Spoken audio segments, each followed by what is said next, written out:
ரிஷபராசிக்காரங்க போர்க்குணம் கொண்டவங்க. உங்கள் கிட்ட சண்டை போட்டு ஜெயிக்கிறது ரொம்ப ரொம்ப கஷ்டம். புதுமையான சிந்தனைக்கு சொந்தக்காரங்க. பூ போல மனசு, கோபத்தை மறைச்சிட்டு சிரிப்பை மட்டும் காட்டக்கூடியவங்க. எடுத்த காரியத்தை எப்படியாவது முடிக்கணும் அப்படிங்கிறதுக்காக கஷ்டப்பட்டு போராடக்கூடியவங்க. நல்லது கெட்டதை முழுசாக தெரிஞ்சவங்க. சுக்கிரனை ராசி அதிபதியாக கொண்டவங்க. கிருத்திகை 2ஆம் பாதம், 3ஆம் பாதம், 4ஆம் பாதம், ரோகிணி மிருகசீரிசம் 1ஆம் பாதம், 2ஆம் பாதம் நட்சத்திரக்காரங்க. ரொம்ப ரொம்ப புத்திசாலிக்காரங்க.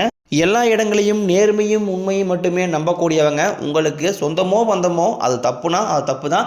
வெட்டு ஒன்று துண்டு ரெண்டுன்னு பேசக்கூடியவங்க. உண்மை நியாயத்திற்கு மட்டும்தான் என்றைக்குமே கை கொடுப்பீங்க. உண்மைக்கு புறம்பாக எந்த ஒரு விஷயத்தையுமே செய்ய மாட்டீங்க. இதனால தான் ரிஷபராசிக்காரங்களுக்கு நிறைய கஷ்டங்கள் வந்துக்கிட்டு இருக்கு. ரிஷபராசிக்காரங்க தங்களுடைய கஷ்டத்தையும் கண்ணீரையும் கடுகளவு கூட மற்றவங்களுக்கு தெரியாமல் பார்த்துக்குவாங்க. இதனால் பார்க்குறவங்க எல்லாருமே ரிஷபராசியாக இவங்களுக்கு என்னப்பா சூப்பராகிறாங்க, இவங்களுக்கு என்ன குறைச்சல் அப்படின்னு நினச்சிட்டு இருக்கிறாங்க. ஆனால் சாப்பாடு கூட கஷ்டப்படுறது உங்களுக்கு மட்டும்தான் தெரியும். கஷ்ட காலத்தில் திரும்பி பார்க்க கூட ஆள் கிடையாது. ஏதோ தட்டு மாதிரி எந்திரிச்சு நிற்கிறப்போ உங்களை குறை சொல்கிறதுக்குன்னே நிறைய பேர் தேடி வருவாங்க. உங்கள் சொந்தக்காரங்க நண்பருக்கு ஒரு தேவை இருக்குதுன்னா மட்டும்தான் உங்ககிட்ட வருவாங்க. அந்த தேவையை முடிஞ்ச உடனே உங்களை தூக்கி போட்டுருவாங்க. மறுபடியும் அவங்க வந்து உங்ககிட்ட உதவின்னு கேட்பாங்க. அவங்க பண்ண துரோகத்தை எல்லாமே மறந்துட்டு மீண்டும் அவங்களுக்காக உதவி செஞ்சு ஏமாறக்கூடியவங்க தான் ரிஷபராசிக்காரங்க. வாழ்க்கையில் எப்படியாவது முன்னேறணும் அப்படிங்கிறதுக்காக அதற்காக கஷ்டப்பட்டு உழைக்கக்கூடியவங்க தான் நீங்கள். வரக்கூடிய நாட்கள் இருந்து ரிஷபராசிக்காரங்களுடைய தலைவிதி முழுவதுமாகவே மாறப்போகுது. ஏப்ரல் 10ஆம் தேதிக்கு பிறகு பார்த்தீங்கன்னா 5 கிரகங்களுடைய சேர்க்கை ஒன்றாக இருக்குது. இது உங்கள் வாழ்க்கை நிலையவே முழுவதும் மாற்றப்போகுது. மீன ராசியில் பார்த்தீங்கன்னா சூரிய பகவான், புதன் பகவான், ராகு கேது பகவான், சுக்கிர பகவான், சனி பகவான் இவங்க 5 பேரும் ஒன்றாக சஞ்சாரம் பண்ணுறாங்க.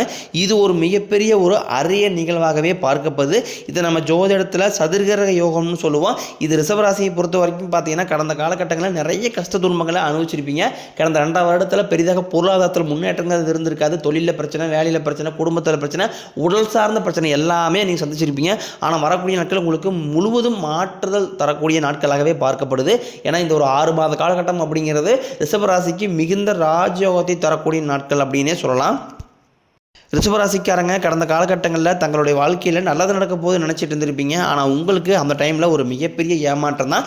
புதுசாக ஒரு பிரச்சனையும் கஷ்டமும் உங்களை தேடி வந்திருக்கும். ரிஷபராசிக்காரங்க சொந்த பந்தத்தை இழந்தாங்க, சொத்துக்களை இழந்தாங்க, தனக்கு நெருக்கமாக இருக்கக்கூடிய உறவுகளையுமே இழந்தாங்க. கடைசியாக நான் மட்டும்தான் எல்லாத்தையுமே இழந்துட்டு நிற்கிறதா இருக்குது. எனக்கு உயிர் வாழவே பிடிக்கலன்னு சொல்லிட்டு இருக்காங்க.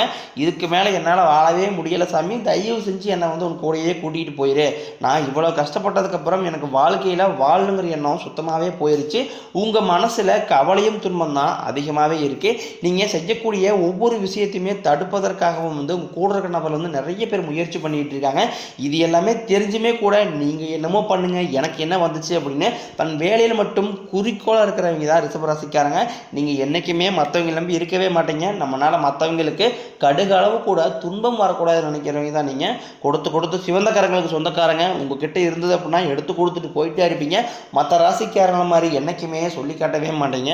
ரிஷப ராசிக்கு பார்த்தீங்கன்னா மே 14ஆம் தேதி குரு பெயர்ச்சி நடக்க இருக்குது. இதன் மூலமாக பார்த்தீங்கன்னா உங்களுடைய ராசிக்கு குரு பகவான் வந்து 2ஆம் இடத்துலேருந்து 3ஆம் இடத்துக்கு போய் சஞ்சாரம் பண்ணுறாரு. இது மட்டும் இல்லாமல் உங்களுடைய வாழ்க்கையில் அடுத்து வந்து பார்த்தீங்கன்னா மே 18ஆம் தேதி ராகு கேது பெயர்ச்சி நடக்குது. இந்த 2 கிரகங்களுடைய பெயர்ச்சினால் ரிஷபராசிக்காரங்க பொருளாதாரத்தில் நல்ல ஒரு முன்னேற்றம் அப்படிங்கிறது கண்டிப்பாக ஏற்படும். ஏன்னா கடந்த காலகட்டங்களில் ஏதோ கிடைக்கிற வேலைக்கு போயிட்டு இருந்திருப்பீங்க, சரியாக உங்களுக்கு வேலைங்கிறது கிடைச்சிருக்காது. அப்படின்னா நிறைய பேர் வேலையை விட்டுருப்பீங்க. ஆனால் வரக்கூடிய நாட்களை பொறுத்த வரைக்கும் உங்கள் தகுதிக்கேற்ப நல்ல ஒரு வேலைங்கிறது நிச்சயமாக கிடைக்கும். அது நீங்கள் ஒரு அரசாங்க வேலைக்கு ட்ரை பண்ணாலும் சரி, இல்லை ஒரு ஐடி ஜாப்போ, பிரைவேட் ஜாப்போ, இல்லை பேங்க் சைடோ நீங்கள் எங்கே ட்ரை பண்ணாலும் அந்த வேலைங்கிறது நிச்சயமாக உங்களுக்கு கிடைக்க தான் போகுது. தொழிலில் இருந்து தடைகள் விலகுவது மட்டும் இல்லாமல் தொழிலில் நீங்கள் செய்யக்கூடிய முயற்சி அனைத்தும் உங்களுக்கு வெற்றியாகவே மாறும். கோர்ட்டு கேஸ்னு ரொம்ப நாட்களாக வந்து அலைஞ்சிட்டு இருக்கிற நபர்களுக்கு விரைவில் உங்களுக்கு சாதகமாகவே தீர்ப்பு வரும். சனி பகவானினுடைய பார்வை உங்களுக்கு நேரடியாகவே இருக்குது. இதனால் வருமானம் அப்படிங்கிறது பல வழிகளில் வரும்.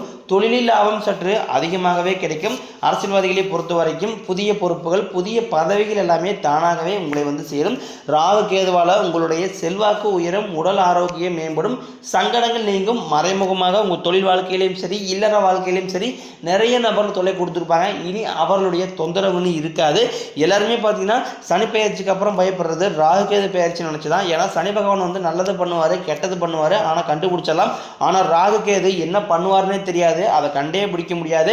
ஆனால் வரக்கூடிய நாட்களில் இவங்க 2 பேருமே சேர்ந்து உங்கள் வாழ்க்கையில் நல்ல நல்ல மாற்றங்களை மட்டுமே தரப்போகிறாங்க.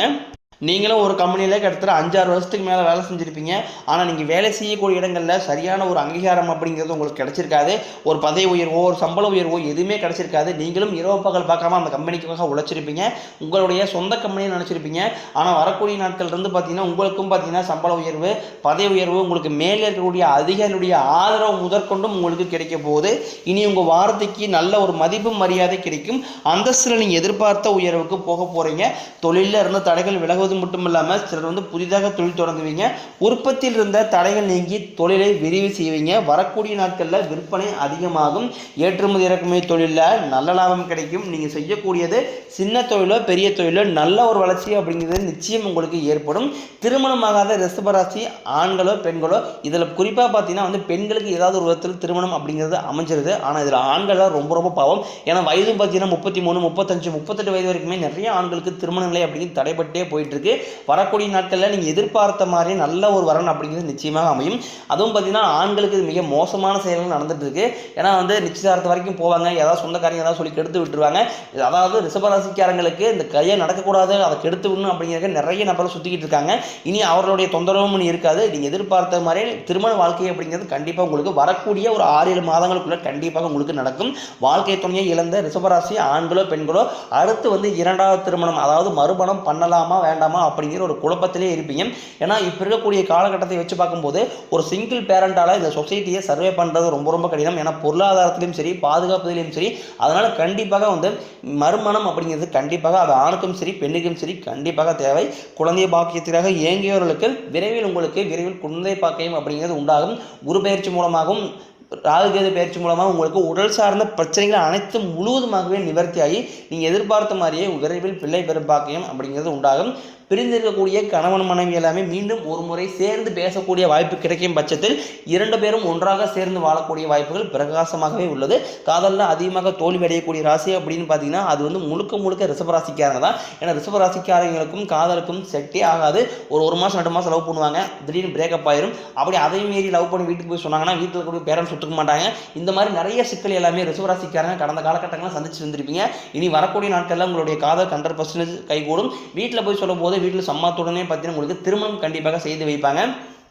பெண்களை பொறுத்த வரைக்கும் வாழ்க்கையில் சங்கடங்கள் நீங்கும். குடும்பத்தில் உங்களுடைய ஆலோசனைக்கு நல்ல ஒரு மதிப்பு மரியாதை விரைவில் கிடைக்கும். எல்லாருமே பணத்தை மறைச்சு வைக்கிற இந்த காலத்தில் ரிஷபராசிக்காரங்க நீங்கள் எல்லாருக்குமே எடுத்து செலவு பண்ணிக்கிட்டு இருக்கீங்க.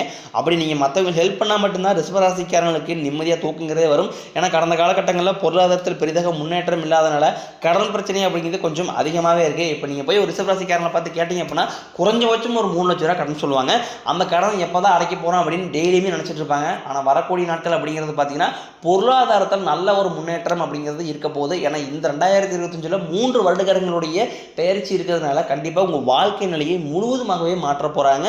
இந்த 2025 முடியறதுக்குள்ள உங்களுடைய கடன் பிரச்சனை அனைத்தும் முழுவதுமாக முடிய போகுது. ஒரு பைசா கடன் இல்லாமல் 2026 அடியெடுத்து வைக்கக்கூடிய அளவுக்கு பொருளாதாரத்தில் நல்ல ஒரு முன்னேற்றம் அப்படிங்கிறது ரிஷபராசிக்காரங்களுக்கு வரப்போகுது.